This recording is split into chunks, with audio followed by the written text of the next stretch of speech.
പഞ്ചായത്തിലെ 2020 ഭരണസമിതിയുടെ ദുർഭരണത്തിനെതിരെ UDF മെമ്പർമാരുടെ നേതൃത്വത്തിൽ ഉപവാസ സമരം സംഘടിപ്പിച്ചു. റോഡ് നിർമ്മാണത്തിനടക്കം ഫണ്ടുകൾ അനുവദിക്കാത്തതിൽ പ്രതിഷേധിച്ചാണ് കുന്നത്തുനാട് ഗ്രാമപഞ്ചായത്ത് ഓഫീസിന് മുന്നിൽ UDF മെമ്പർമാർ ഉപവാസ സമരം നടത്തിയത്.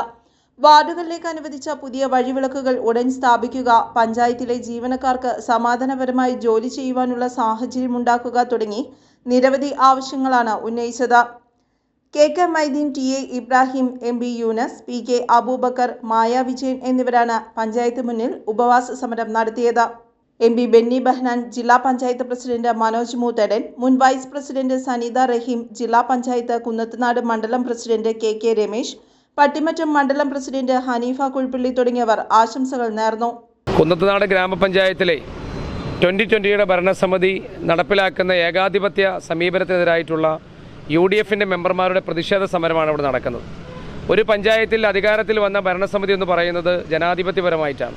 ജനാധിപത്യപരമായി തിരഞ്ഞെടുക്കപ്പെട്ടിട്ടുള്ള ഒരു ഭരണസമിതി എല്ലാ മെമ്പർമാരെയും കൂട്ടിച്ചേർത്തുകൊണ്ട് മുന്നോട്ട് പോകേണ്ടതിന് പകരം ഏതെങ്കിലും ചില മുതലാളിമാർ വീട്ടിൽ നിന്ന് ചില തീട്ടൂരങ്ങൾ കൊടുക്കുന്നതനുസൃതമായി ഈ കുന്നത്തുനാട് പഞ്ചായത്തിലെ പദ്ധതികളെ അട്ടിമറിക്കുകയും UDFന്റെ മെമ്പർമാരുടെ വാർഡുകളിൽ ഒരു വികസന പദ്ധതി നടപ്പിലാക്കരുതെന്ന് തീരുമാനിച്ചുകൊണ്ട് 2020 മെമ്പർമാരുള്ള വാർഡുകളിൽ മാത്രമായി വികസന പദ്ധതികൾ ചുരുക്കുകയും ആ നിലയിൽ കുന്നത്തുനാട് പഞ്ചായത്തിലെ ജനാധിപത്യത്തെ അട്ടിമറിക്കുന്ന സമീപനത്തിനെതിരായിട്ടുള്ള സമരമാണ് ഇവിടെ നടക്കുന്നത്. ഏകപക്ഷീയമായി ഈ കുന്നത്തുനാട് പഞ്ചായത്തിലും സമീപത്തുള്ള ഐക്കർനാടും അതുപോലെ മഴുവന്നൂരും കിഴക്കമ്പലത്തും 2020 ഭരിക്കുന്ന 4 പഞ്ചായത്തുകളിൽ ഏകപക്ഷീയമായിട്ടുള്ള ചില സമീപനങ്ങളാണ് നടക്കുന്നത്. ആ സമീപനങ്ങൾ ഒരു കാരണവശാലും അംഗീകരിക്കില്ല എന്ന് ശക്തമായി തീരുമാനിച്ചുകൊണ്ടാണ് UDFന്റെ മെമ്പർമാർ പൊതുജനങ്ങളുടെ മുമ്പാകെ ഈ കാര്യങ്ങൾ തുറന്നു പറഞ്ഞുകൊണ്ടുള്ള പ്രതിഷേധ സമരമായി കടന്നു വന്നിട്ടുള്ളത്. കുന്നത്തുനാട് ഗ്രാമപഞ്ചായത്തിൽ 2025-26 പദ്ധതി വർഷത്തിൽ UDF മെമ്പർമാരുടെ വാർഡുകളിലേക്ക് റോഡ് പുനരുദ്ധാരണത്തിന് അനുവദിച്ച കരട് പദ്ധതിയിൽ അനുവദിച്ച തുക അന്തിമരേഖയിൽ ഇല്ലാത്തൊരു സ്ഥിതിയാണ് ഇപ്പോൾ നിലവിലുള്ളത്. ഏകപക്ഷീയമായ ഒരു നിലപാട് പഞ്ചായത്ത് കമ്മിറ്റിയിൽ കരട് പദ്ധതിയിൽ ഇന്നത് കണ്ടെന്ന് ഞങ്ങളോട് പറയുകയും അന്തിമരേഖ കിഴക്കമ്പലത്ത് നിന്ന് അനുവാദം മേടിച്ച് കൊണ്ടുവന്ന് പ്രസിദ്ധീകരിക്കുകയും ചെയ്യുന്ന ഒരു സ്ഥിതിയാണുള്ളത്. ഞങ്ങളുടെയൊക്കെ വാർഡുകളിലെ വഴിവിളക്ക് ഒരു വാർഡിലേക്ക് 27 ലൈറ്റ് വീതമുണ്ട്.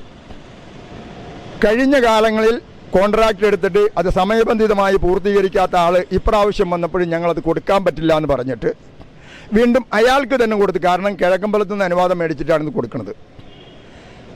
കുറ്റിക്കുരുമുളകിൻ്റെ വിതരണം അത് ഞെട്ടിപ്പിക്കുന്നൊരു സംഭവമാണ്. ആ 2020 ഭരിക്കുന്ന 4 പഞ്ചായത്തിലെയും കൃഷി ഓഫീസർമാരെ വിളിച്ച് കിഴക്കമ്പലത്ത് കൊണ്ടുചെന്ന് അവിടെ നിന്ന് 2020 വാഹനത്തിൽ കയറ്റി ആലുവായിലുള്ള അത്താണിയിലുള്ള കൃഷി ഇത്തരം സാധനങ്ങൾ വിതരണം ചെയ്യുന്നിടത്ത് ചെന്ന് അവർ പറഞ്ഞ വിലക്ക് മേടിക്കാൻ കൃഷി ഓഫീസർമാർ നിർബന്ധിതരായി. വഴിവിളക്കുകളുടെ സ്ഥിതി മെയിൻ്റനൻസ് ഇല്ല, വഴിവിളക്ക് കത്തിക്കില്ല. ഇതിനേക്കാളൊക്കെ ഞെട്ടിക്കുന്ന ഒരു സംഭവം 10ാം വാർഡിൽ ഒരു നായ് വളർത്തൽ കേന്ദ്രമുണ്ട്. ആ പ്രദേശത്തുള്ള മുഴുവൻ ആളുകളും ഒന്നടങ്കം പരാതി കൊടുത്ത് പഞ്ചായത്ത് കമ്മിറ്റിയിൽ പോലും വയ്ക്കാൻ ആ വാർഡിലെ മെമ്പർ വികസന സ്റ്റാൻഡിംഗ് കമ്മിറ്റി ചെയർപേഴ്സണാണ്. പഞ്ചായത്ത് കമ്മിറ്റിയിൽ പോലും വയ്ക്കാതെ അതിനെക്കുറിച്ചൊരു ചർച്ച നടത്താതെ ആ നായ് വളർത്തൽ കേന്ദ്രത്തിന് മൗനാനുവാദം കൊടുത്തിരിക്കുകയാണ്. ഇങ്ങനെ ഒട്ടനവധി കാര്യങ്ങൾ പെർമിറ്റ് കൊടുത്ത് ഒരു കെട്ടിടത്തിന് പഞ്ചായത്ത് പെർമിറ്റ് കൊടുത്ത് ആ കെട്ടിടത്തിന് ഒന്നും നമ്പർ കൊടുക്കില്ല.